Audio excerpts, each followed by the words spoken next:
Salam sejahtera kepada guru-guru, pensyarah.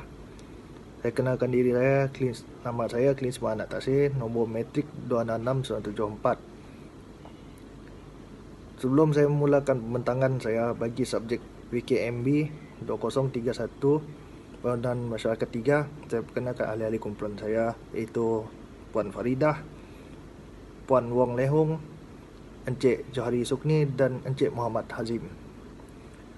Pada pagi ini saya akan mulakan pembentangan kami yang pertama, dan seterusnya akan dibentangkan oleh rakan-rakan saya. Okey, untuk pembentangan pertama ini iaitu pengenalan. Kertas kerja ini adalah untuk memohon kebenaran daripada Profesor Madya Dr. Hairul Halim, Pengarah Pusat Pendidikan Profesional dan Lanjutan PES, Universiti Utara Malaysia, untuk melaksanakan program Borneo Cultural Booth. Perubahan program ini adalah untuk memupuk rasa cinta kepada aktiviti seni dan budaya oleh masyarakat di negeri Sarawak dengan penganjuran aktiviti-aktiviti di lokasi yang terpilih, iaitu daerah Sibu. Program ini bertujuan untuk mendekatkan mahasiswa dan mahasiswi mengenai isu ekonomi semasa dan pasca COVID-19 terhadap industri pelancongan Sibu. Program ini melibatkan sejumlah 19 orang para mahasiswa dan mahasiswi unit pendidikan jarak jauh. Program ini dilaksanakan untuk melengkapkan keperluan khusus kurikulum pembangunan masyarakat November 2020. Saya, Wakil Ketua Kumpulan, bercadang untuk mengadakan program mempromosikan daerah Sibu sebagai destinasi pelancongan domestik dan antarabangsa, yang juga salah satu cara mengatasi isu ekonomi semasa dan juga pasca COVID-19 terhadap industri pelancongan. Program ini akan bergabung dan mendapatkan kerjasama daripada Majlis Perbandaran Sibu bagi melancarkan lagi program tersebut. Saya akan bersama dengan ahli kumpulan saya untuk mengadakan program ini bagi meningkatkan pengetahuan dan kemahiran berkaitan tempat pelancongan yang didapati sekitar daerah Sibu Sarawak, malah memberi kesedaran tentang kepentingan industri pelancongan terhadap ekonomi semasa. Di antara tujuan program ini diadakan adalah untuk memberi kesedaran kepada mahasiswa dan mahasiswi tentang kepentingan peranan Kementerian Pelancongan, Kesenian dan Kebudayaan Sarawak untuk menggandakan usaha bagi menjayakan peningkatan jumlah kemasukan pelancong ke Sarawak. Untuk makluman, sehingga November 2019, Sarawak menerima 4.17 juta pelawat, di mana peningkatan sebanyak 5.22% berbanding dengan tempoh yang sama pada 2018, yang mana dapati 5 sumber utama pelawat ke Sarawak ialah Brunei Darussalam, Indonesia, Filipina, Singapura dan China.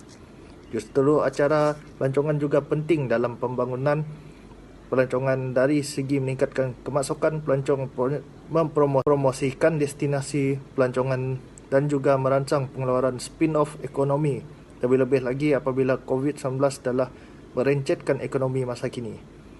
Oleh hal yang demikian, adalah sangat wajar bagi kami menjalankan program ini di tempat yang dicadangkan di atas. Melalui program ini, mahasiswa dan mahasiswi dapat berkongsi idea dan pendapat dalam menangani isu ekonomi dan pasca COVID-19 terhadap industri pelancongan daerah Sibu, di samping mempromosikan budaya dan makanan serta kraftangan dihasilkan di Sibu. Okey, sekian saja untuk bahagian pembentangan saya, dan saya akan serahkan kepada ahli kumpulan saya yang seterusnya. Terima kasih. Selamat petang semua, nama saya Wolehu, nombor menteri 266414. Hari ini saya mahu membentangkan satu tugasan, iaitu tentang konsep banyak negara dunia berlumba-lumba memajukan industri pelancongan untuk tukaran wang asing yang lumayan, dan juga menggalakkan pelancongan dalam negara untuk menjana pertumbuhan ekonomi. Justru banyak kawasan yang mempunyai keunikan semula jadi dibuka dan dimajukan untuk tujuan pelancongan. Dalam mencapai kemajuan hidup dan pembangunan, manusia amat bergantung pada sumber semula jadi. Pertambahan penduduk, peningkatan kualiti hidup dan keperluan memenuhi masa senggang serta proses globalisasi kini telah meningkatkan lagi kadar penggunaan sumber semula jadi. Kerajaan kini sedang giat melaksanakan konsep iaitu travel bubble ke beberapa negara luar sebagai usaha menggerakkan semula sektor pelancongan antarabangsa yang terjejas akibat penularan COVID-19. Melalui konsep tersebut, penerbangan dan penumpang dari mana-mana negara yang berada dalam kategori hijau akan dibenarkan memasuki Malaysia tertakluk kepada SOP yang ditetapkan. Syarikat penerbangan dijangka memerlukan tempoh masa antara 18 bulan bagi sektor domestik dan 3 tahun bagi sektor antarabangsa untuk pulih semula sepenuhnya dari impak wabak COVID-19. Semasa tempoh Perintah Kawalan Pergerakan Pemulihan yang bermula 10 Jun hingga 31 Ogos 2020, lebih banyak kelonggaran telah diberikan oleh pihak kerajaan termasuk kebenaran untuk melakukan perjalanan sosial dalam pesawat bagi semua perkhidmatan penerbangan berjadual dan tidak berjadual. Kelonggaran ini telah meningkatkan permintaan terhadap permintaan penerbangan utara bagi sektor domestik. Program Borneo Cultural Board adalah untuk mempromosikan kebudayaan dan tradisi masyarakat Borneo untuk menarik lebih ramai kehadiran pelancong. Keberbagai budaya dan makanan, kraf tangan, serta brosur yang dipromosikan akan menghasilkan pendapatan yang baik.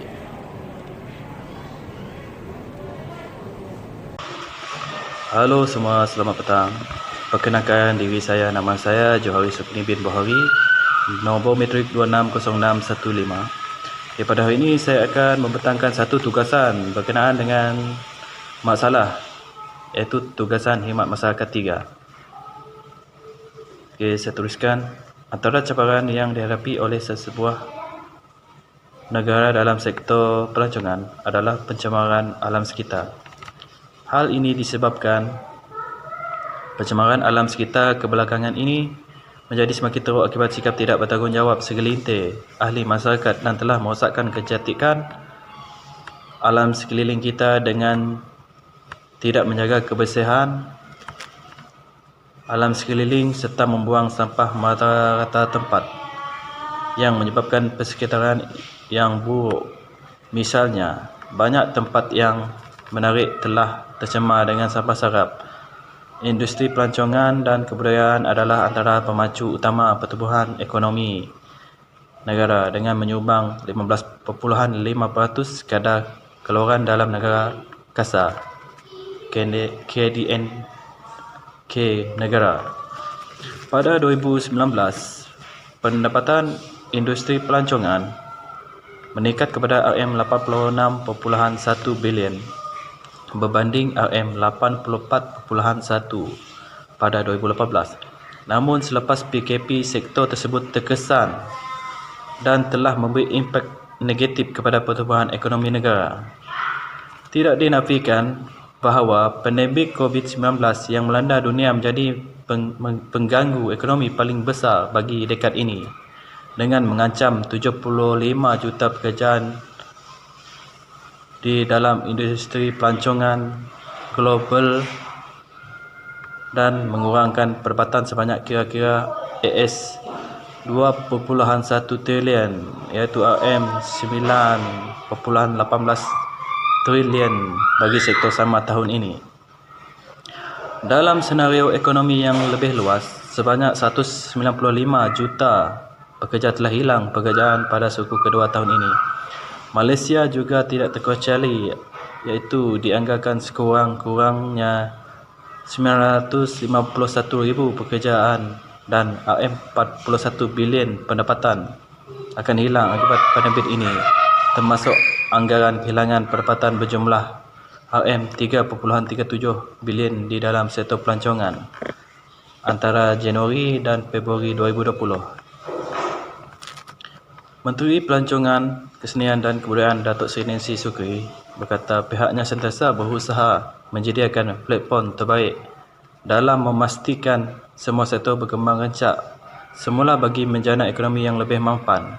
Beliau turut berkongsi pengalaman kementeriannya berdepan cabaran yang sukar di awal penularan pandemik COVID-19 di negara ini, sehingga memaksa perintah kawalan pergerakan PKP dilaksanakan. Ia jelas memberi kesan yang besar terutamanya dalam industri pelancongan yang menyaksikan kerajaan merancang langkah dan strategi yang difikirkan perlu untuk memperbaiki keadaan susulan kesan COVID-19 yang dialami.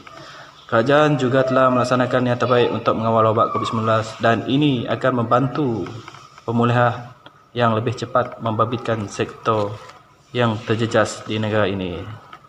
Terdapat 120 hotel berdaftar di Sibu Sarawak, tetapi berdasarkan statistik Agoda, jumlah penyedia perkhidmatan adalah sebanyak 86 jika rumah penginapan dan lain-lain bentuk penginapan dirangkumkan.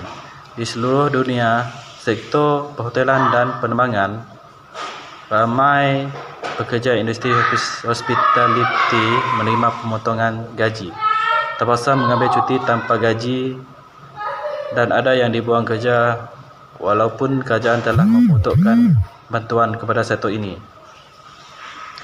Banyak lagi yang perlu dilaksanakan bagi membina kembali tapak mereka, khususnya untuk mencatatkan kembali pertumbuhan yang dilihat sebelum COVID-19. Walau bagaimanapun, wabak COVID-19 yang telah melanda tidak hanya mendatangkan keburukan, juga dilihat sebagai titik peluang kepada rakyat negara ini untuk membangunkan kualiti perkhidmatan dan produk pelancongan masing-masing. Dengan kaedah teknologi baru, pemulihan ekonomi akan memakan masa yang panjang. Malah ada pihak yang berpendapat sektor pelancongan mungkin mengambil masa sehingga 10 bulan untuk kembali ke tahap normal selepas pandemik ini berakhir. Sekian, itu saja bahagian yang saya bentangkan pada hari ini dan saya akan serahkan pembentangan seterusnya kepada rakan saya iaitu Muhammad Azim. Sekian, terima kasih semua. Selamat petang saya ucapkan kepada Cikgu Lauren, Cikgu Pembangunan Masyarakat 3 pada SEM kali ini. Saya Muhammad Azim bin Ibrahim, nombor metrik 266950. Pada petang ini saya akan membincangkan berkenaan dengan cabaran yang dihadapi oleh negara kita dalam pasca COVID-19 sekarang. Walaupun negara mengalami kerugian besar kesan pandemik ini, namun pasca COVID-19 akan menyaksikan landscape ekonomi yang berbeza, menangani krisis COVID-19 dengan sebaik-baiknya. Reputasi Malaysia di mata dunia sebagai negara yang mempunyai sistem dan kepakaran kesihatan terbaik di dunia akan terus kekal dan mungkin bertambah baik selepas era pandemik ini berakhir. Keadaan ini disokong oleh pengiktirafan dunia kepada Datuk Dr. Nur Hisham Abdullah, Ketua Pengarah Kesihatan Malaysia kita, menamakan Datuk Dr. Nur Hisham sebagai antara doktor yang terbaik di dunia berdasarkan kewibawaan beliau dalam menangani krisis COVID-19 di Malaysia. Selain itu, persepsi dan kepercayaan masyarakat dunia terhadap kepentingan kesihatan juga akan turut menyumbang kepada permintaan terhadap perkhidmatan industri pelancongan kesihatan yang lebih tinggi. Sektor pelancongan kesihatan seharusnya mengambil peluang dari keyakinan tinggi negara luar ke atas kualiti sistem kesihatan negara yang bertaraf dunia. Sudah tiba masa untuk memfokuskan pelancongan domestik yang pelancongan keluarga adalah sebahagian daripadanya. Memandangkan pelancongan keluarga ini penawar bagi krisis kewangan Asia pada 1997, ia mungkin dapat memainkan peranan sama sekali lagi dalam kita mengharungi cabaran coronavirus. Pelancongan keluarga dapat dihidupkan dengan baik dan apabila kita berasa amat penting untuk mengekalkan ikatan kekeluargaan, meningkatkan usaha merapatkan tali kekeluargaan dan menghargai kenangan bersama keluarga. Data menunjukkan usia berpanjangan akan membawa kepada hubungan pelbagai generasi lebih kukuh. Lantas, cuti silaturahim sering dianjurkan untuk mengukuhkan lagi ikatan emosi antara anggota keluarga. Mengikut Ketua Pengarah Tourism Malaysia, Datuk Musa Yusof, sekitar 86% penghuni bilik di hotel negara ini disumbangkan sektor domestik. Tourism Malaysia juga mendapati ketika berlaku krisis ekonomi 1997, pelancongan domestik sama sekali tidak boleh diabaikan. Secara umumnya, 3 komponen utama industri pelancongan yang perlu dilihat iaitu penginapan, perkhidmatan perjalanan dan pengangkutan. Jika kita melihat profil pelancongan domestik berdasarkan kaji selidik Jabatan Perangkaan, 68.2% lebih suka penginapan. Percuma disediakan saudara mara dan rakan sebagai pilihan untuk penginapan. Diikuti hotel, pangsapuri, rumah percutian, chalet dan rumah rehat. Tempoh purata penginapan pula yang direkodkan pada tahun 2018 adalah 3 hari. Oleh itu, memandangkan penekanan untuk menarik pelancongan domestik khususnya adalah perlu untuk menyediakan insentif bagi penginapan dan perkhidmatan komersial tempatan. Sekian daripada saya. Terima kasih. Assalamualaikum dan selamat petang. Saya Farida binti Arif, nombor metrik 266543. Seterusnya saya akan membentangkan tajuk seterusnya itu berkaitan cadangan. Kumpulan kami mencadangkan untuk menganjurkan program Borneo Culture Boot yang dianjurkan oleh pihak kami dan Majlis Perbandaran Sibu. Dan skop utama program ini adalah untuk mengumpul masyarakat Sibu, terutamanya pada masyarakat yang berasal dari etnik dan latar belakang yang berkaitan, iaitu masyarakat yang melayani tarian, muzik dan makanan tradisional dan pelbagai budaya.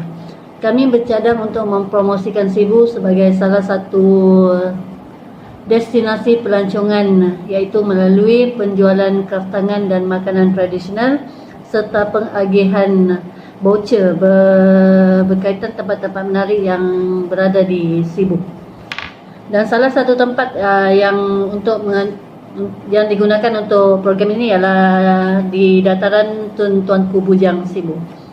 Di samping itu juga kami bercadang membuat pendedahan dan penerangan berkaitan manfaat teknologi dalam menawarkan perkhidmatan penjagaan kesihatan bertaraf dunia. Ini jelas dilihat daripada pelbagai pengiktirafan global yang telah diterima setakat ini.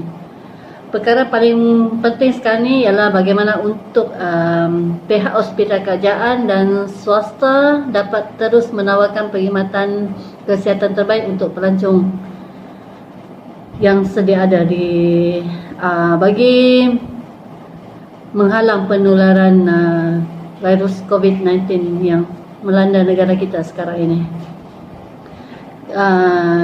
Kami juga populasi merangkumi individu yang terlibat dalam kajian yang dilaksanakan oleh kumpulan kami dan juga kelompok yang sedikit pada satu masa dan sentiasa mengamalkan penjarakan sosial. Bagi menjayakan program ini, di samping menjana perkembangan ekonomi, kami sangat menitikberatkan SOP kerana punca jangkitan COVID-19 adalah disebabkan oleh kesesakan di satu tempat. So, tentatif bagi program ini ialah peresmian program ini dicadangkan untuk diadakan pada 5 Disember 2020 dan diadakan di tapak dataran Tun Tuanku Bujang, Sibu. Program ini akan dihadiri oleh pemangku Setiausaha Perbandaran Encik Lau Tiong Hang, Pengarah Hospital Dr. Nada Kumar, Pensyarah UUM Sibu Encik Lawrence Lau dan 19 orang pelajar PJJ UUM Sibu semester 5 dan juga pengunjung dan pelawat bebas. Antara tentatif program ialah 5 Disember 2020 pada jam awal 6.30 pagi ketibaan pelajar UUM untuk menyediakan tapak untuk program ini, dan dijangkakan pada jam 8 pagi ketibaan pensyarah UUM Encik Lawrence Lau, 8.45 ketibaan pemangku Setiausaha Perbandaran Sibu dan Pengarah Hospital Sibu, dan pada jam 9 pagi program dimulakan dengan ucapan haluan oleh pemangku Setiausaha Perbandaran. Dan pada jam 9.15 pagi kehadiran pengunjung dan aktiviti dijalankan ialah pengenalan pelancongan kesihatan oleh pengarah hospital, penjualan kraft tangan, penjualan dan pengenalan makanan tradisional yang berada di Sibu, dan pengagihan brosur. Pada program dijangkakan selesai pada jam 12.30 tengah hari. So, sesi bergambar dan penyampaian cenderahati diadakan pada jam 1 tengah hari, jamuan makan tengah hari, dan seterusnya pengunjung boleh bersurai. Jadi ahli jurutankuasa bagi pelaksana program ini ialah penaung Encik Dr. Muhammad Saiful Zamzuri, iaitu pengarah pusat pendidikan profesional dan lanjutan UUM, penyelaras pensyarah pengenalan masyarakat Encik Lawrence Lau, tetamu jemputan iaitu pemangku setiausaha Majlis Perbendaharaan Sibu, pengarah hospital, dan semua student PJJ. Pengurus projek dipangku oleh Encik Muhammad Azim bin Ibrahim, setiausaha, saya sendiri, Bendahari Wong Lehung, bahagian kebajikan Encik Klinsman Anak Tasik, dan penyelaras aktiviti Encik Johari Sukni dan beberapa EJK yang telah dilantik bagi menjayakan program ini. So, dibentangkan juga anggaran perbelanjaan yang dianggarkan untuk bagi melaksanakan program ini ialah sebanyak RM1,350 bagi untuk menyediakan makanan, cenderahati, barangan jualan iaitu kraft tangan dan makanan tradisional, banner, penyewaan kemah, meja makan, kursi dan kipas, serta belanja-belanja lain. So, diterangkan juga disediakan juga untuk pihak penganjur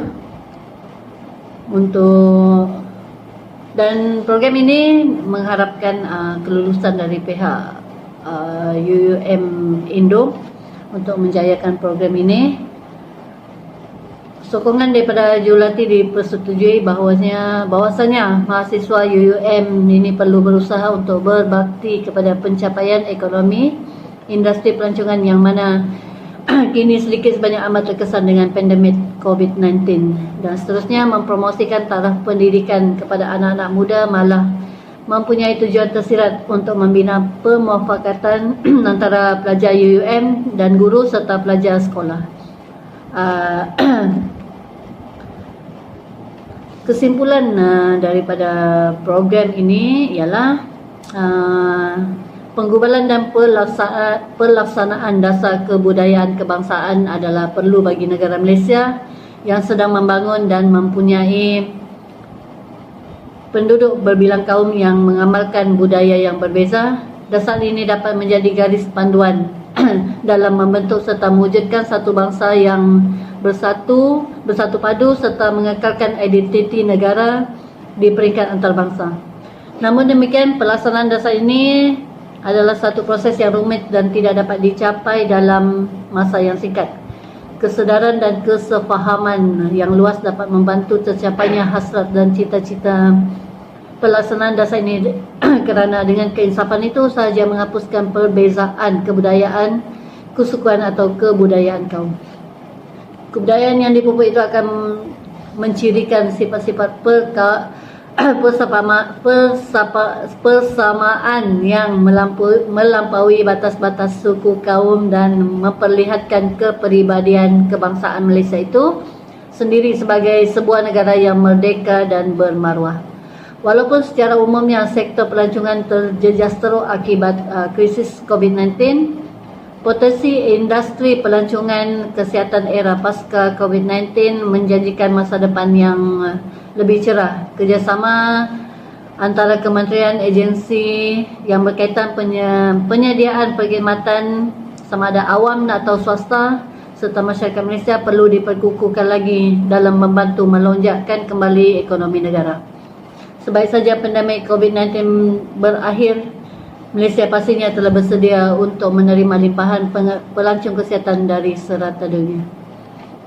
Akhir kata, dari pihak kumpulan saya amat berhati harapan memohon jasa baik pengarah PES dapat mempertimbangkan dan meluluskan usul cadangan program ini demi mencapai objektif yang telah digariskan dan supaya program ini mendapat kelulusan daripada pihak Universiti Utara Malaysia. Pelajar-pelajar PJJ UUM Sibu merakamkan ribuan terima kasih diberikan kepada semua pihak yang terlibat secara langsung ataupun tidak langsung dalam menjayakan program ini yang akan dianjurkan sama ada dalam bentuk kewangan, fizikal dan moral. Seterusnya sungguhnya program yang bakal dijalankan ini akan memberi manfaat menjadi suatu ibadah di sisi Allah SWT dan pengalaman yang amat berharga kepada pelajar-pelajar PJJ UUM Sibu, kerana pengalaman seperti ini tidak mudah diperolehi. Sekian pembentangan daripada pihak kumpulan kami. Sekian, terima kasih.